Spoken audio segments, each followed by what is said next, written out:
In today's video, we're going to be working on this toilet. The issue is the toilet keeps making a hissing noise, generally within a few minutes apart intermittently. The first thing we're going to do is we're going to take the toilet lid, we're going to remove it completely out of the area where we're working. This is so that if we have it against the wall, it doesn't fall over and hit the side of the toilet or possibly cause a crack. So if you remove it completely out of the work area, this will allow you to be able to focus more on the issue that you're having. The lid just comes right up. Nothing is holding it or securing it, so you should be able to lift it right up and put it out the way. Now here that I'm looking inside the toilet tank, I can see that a few things were already done to this toilet. There's a new flapper, new toilet handle, and here we have a new fill valve. The only thing that seems to still be old is going to be this flush valve. Next, I'm going to open the toilet. I'm going to look inside the actual bowl. Generally, when the flapper is having issues, if it's allowing water to escape, you'll see like light ripples within the water. Here, the water is completely still. So that's telling me that I'm having another issue with losing water. You see here on the back of the toilet, I can see that there is moisture along this piece of baseboard. And here on the floor as well. And you can see here that there is water. This is a side under view of the toilet. You can see this is where the issue is. You see the seal right there. There's moisture in there. And you can see the water that's starting to accumulate right there. Now what's supposed to be here is supposed to be a bolt that comes down and secures at the bottom. You should see something like this. What often happens is the bolt starts to corrode due to the hard water, the buildup, and at some point it rusted and fell out. But what often happens is the interior, the top portion of the bolt remains intact. Inside the tank, you can see all that rust build up, and you can see this is the side where the bottom portion of the bolt deteriorated and fell off. This is the other side that I showed you how it should look. So at this point, we're going to have to replace these bolts. Working on this toilet, we're going to have to shut the water off. It depends on the style and the layout. Here at the bottom, you'll often have an angle stop. It's usually the one that rotates, or it's a quarter turn and you have to turn the water off. This one, we have a manifold. These are the PEX lines. So I'm gonna have to shut the water off at the manifold itself. At the manifold, you'll have your hot incoming and your cold incoming. And so what I'm going to do is I'm going to find the master bathroom and I'm going to shut the water source off. Once you turn the water off, you'll want to test the toilet. Go over to the toilet, flush it. If it fills up with water, then you know it's labeled wrong and you have one of these other lines that you're going to have to turn off. Now that I shut the water off, I'm going to flush the toilet.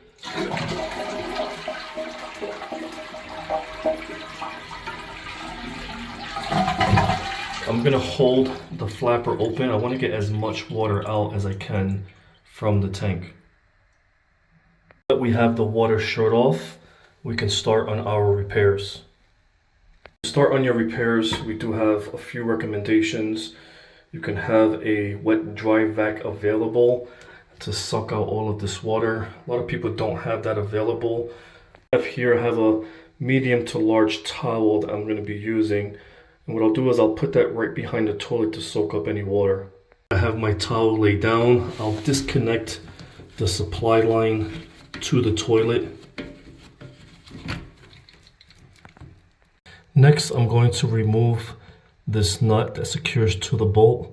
You can use either a crescent wrench or a small pair of channel locks. Once you remove the washer and the nut, you may start to see water coming down from the bottom as you're doing this.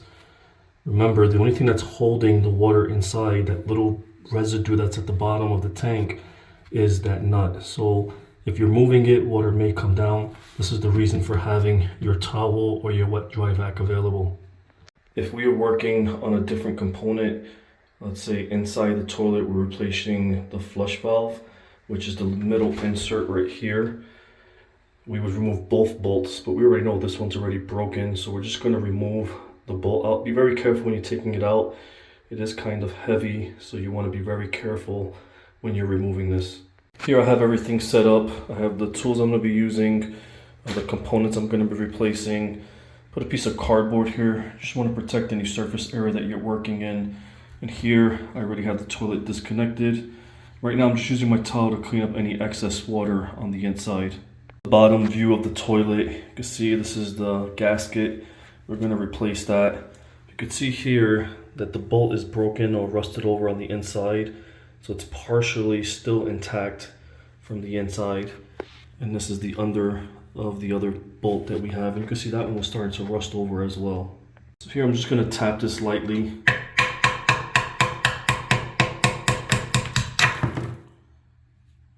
Remove this bottom gasket. Here I'm going to spray the surface of the bottom. It's just a regular Clorox cleanup disinfectant. Here I'm just going to remove a few components just to allow me to give me room to work here on the inside. To remove your fill valve, you can see here, it's just a little push pin. You're going to push that up. And once you pull it up, you'll just be able to remove the whole fill valve. That will come out rather easily. I'll remove the flapper. And again, this is going to change depending on whatever toilet that you're working on. At this point, I'll be able to work around. I won't really have any issues.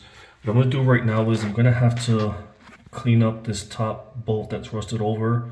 It's going to be very soft to the touch. You can already see it. It's already breaking up very easily. You have to apply some force at the bottom. Now what I'm doing is I'm gently kind of scraping the surface to remove any debris.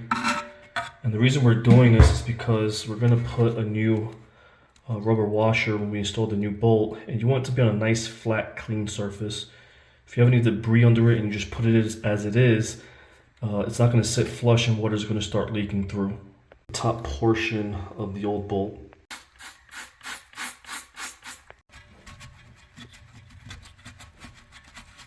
Same thing to the other side. Again, you're gently scraping it.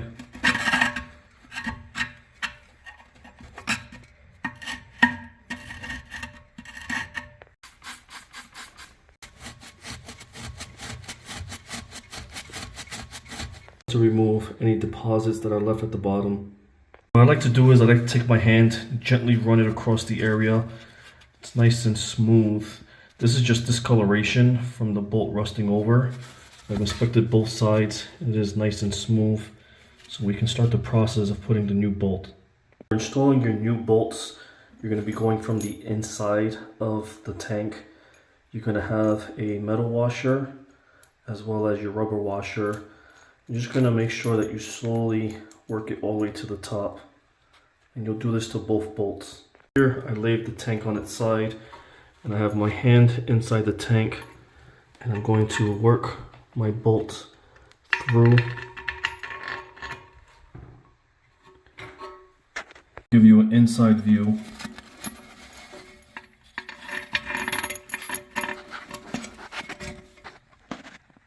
We're going to work our rubber washer and our metal washer from the bottom. Here you can see I set it up, and here I put it all the way close tight to the actual bottom of the tank.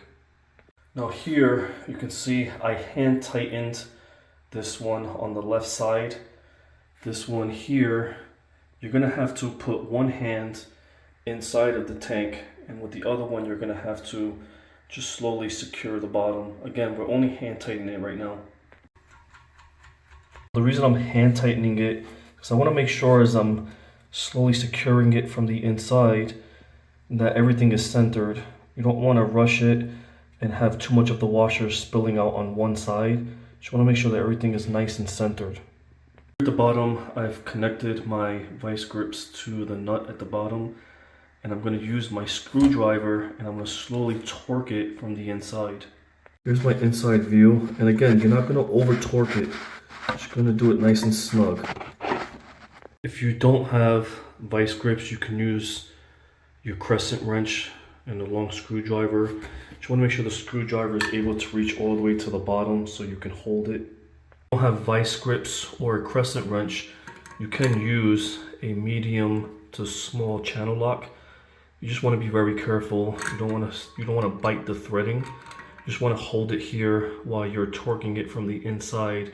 Again, very gently, just snug with your screwdriver. This is how it would look if you were using your crescent wrench.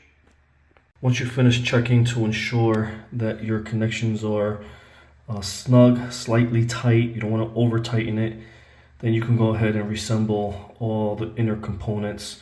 We'll put our flapper, our fill valve, our flappers back on. Here we're going to slide our fill valve back on. You don't have to be rough, just be gentle with it. Don't go all the way down. You want some room here at the bottom so that when this fills up, it'll reach here to the water line. This is going to be my plastic ring at the bottom. And you're going to want to slide that down. And once it slides down, you hear it lock into place. And give it a gentle tug up top to make sure it doesn't come out. Here we connected our hose. When you're reconnecting this end clip here, just be gentle. Don't be too rough here on the fill valve. If you're too rough, generally what happens a lot of times is that it'll cause a little fracture crack at the bottom, and then you'll have to replace the whole flush valve. Just be gentle, take your time. Check all your connections. Once you ensure that everything's connected properly, then we can go ahead and set our tank back on the bowl. Here I'm just replacing our bottom toilet to tank gasket. Not reuse it, go ahead and discard it. Set your toilet gently back on the base. The kit you purchased, you may have 2 butterfly nuts here left in your package, or you may have just 2 regular nuts. Depending on what you prefer, go ahead and just secure the bottom of your tank to the actual base of the toilet.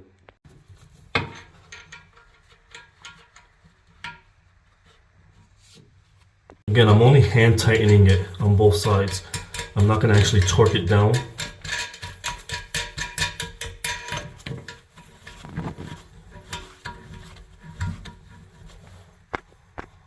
I've hand tightened it, and you just want to make sure when you hand tighten it that when you go like this, it's not jumping around. It just feels nice and secure. Now I'm going to reconnect my supply line. Reconnecting your supply line to the toilet, the bottom of your fill valve, just hand tighten it, don't over torque it. Before you turn your water supply on, check all your connections. Make sure your flapper, test your handle, make sure your fill valve is nice and secure, that's not going to pop out. Again, your supply line at the bottom, you want to hand tighten it, make it snug, don't over torque it with your tools. Then go ahead and make sure that your connections at the bottom are made for your toilet. To ensure all your connections are made, go ahead and turn the water supply back to your toilet. If you have an angle stop here on the bottom, you'll go ahead and turn that on, or you'll turn the quarter valve on. Right now we're going to turn the manifold back on. The water supply is back on. I'm going to go check the toilet, make sure that it's filling up, and I'm also going to inspect for leaks.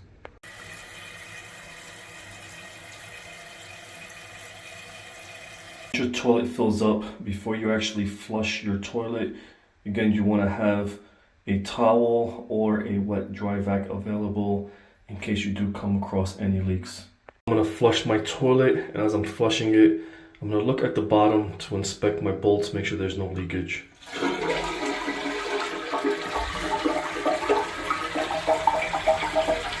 So here I'm inspecting the left side. I don't have any leaks. Checking my supply line, there's no leaks. Now I'm checking the right side, and again there are no leaks. Go ahead and do another test. I'll flush the toilet, then I'll re-inspect all of my lines just to make sure there's no leaks from the bolts, from the supply line.